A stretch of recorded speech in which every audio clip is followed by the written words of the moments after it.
அடுத்த நாள் காலையிலையும் விடியுது. அப்போ லாரா வந்துட்டு அவங்க வீட்டில் இருக்க ஃபோட்டோவெல்லாம் பார்த்து ஃபீல் பண்ணிகிட்டு இருக்க டயத்துலேயே ஹீரோயினோட ரூம் டோர் வந்துட்டு ஓப்பன் ஆகுது.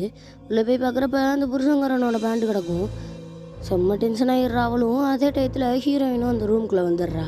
இப்போ வந்துட்டு எப்படி என் புருஷனோட பேண்ட்டு இதுக்குள்ளே வந்துச்சு அப்படின்ற மாதிரி கேட்டுட்ருக்கப்பே இங்கே பாரு, அவனுக்கு ஆரம்பத்துலேருந்து உன் மேலே வெறும் பயம் மட்டும்தான், வேறு ஒன்றும் இல்லை அப்படின்னு சொல்லிகிட்டு இருக்கப்ப பாரு, என் மேலே அவன் ஏதோ பாசத்தை பார்த்துருக்கான், அதனால தான் வந்துட்டு என்கிட்ட வந்தான் அப்படின்னு சொல்லிட்டு இருக்க டயத்துலேயே லாரா வந்துட்டு ஸ்டார்டிங் சீனில் இந்த சித்திகாரி வந்துட்டு ஹீரோயினை பார்த்து ஒரு வார்த்தை சொல்லி திட்டிருப்பாள்ல, அந்த வார்த்தையை சொல்லி திட்டி விட்டுடுறா.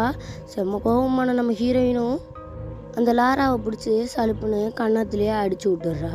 என்னே நீ அழிஞ்சிருவியாடி அப்படின்னு சொல்லிட்டு வீட்டை விட்டு துரத்தி விட்டுடுறா அந்த லாரா. அதுக்கப்புறம் நம்ம ஹீரோயின் சொல்லிட்டு இருக்கா, இங்கே பாரு, நான் எப்படி சின்ன வயசுல இருந்தேனோ அதே மாதிரி தான் நீ இப்போ இருக்க, உனக்காக யாருமே இல்லை அப்படின்னு சொல்லிட்டு அந்த வீட்டை விட்டு கிளம்புறா. இங்கே பார்த்தா கட் பண்ணால் அந்த லாராவும் கடையில் வேலை பார்க்குற பையலும் பேசிகிட்டு இருந்திருப்பாங்க.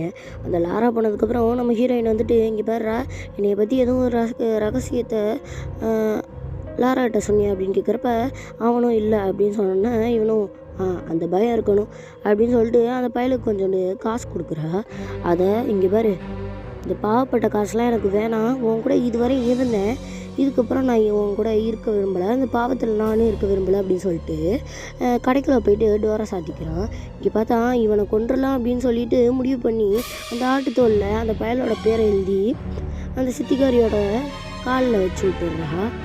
தைச்சதுக்கப்புறம் இங்கே அந்த பையன் ஷட்டரை க்ளோஸ் பண்ணிவிட்டு வேலையெல்லாம் முடிச்சுட்டு ஷட்டரை ஓப்பன் பண்ணலான்னு பார்க்குறப்ப அந்த ஷட்டருக்கு வெளியில் போயிட்டு க்ளோஸ் பண்ணி விட்டுறான்.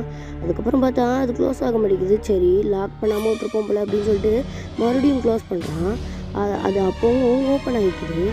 சரி, என்னடா உள்ள பிரச்சனை அப்படின்னு சொல்லிட்டு ஒரு அடி முன்னாடி வச்சு கடைக்குள்ளே வந்துடுறான்.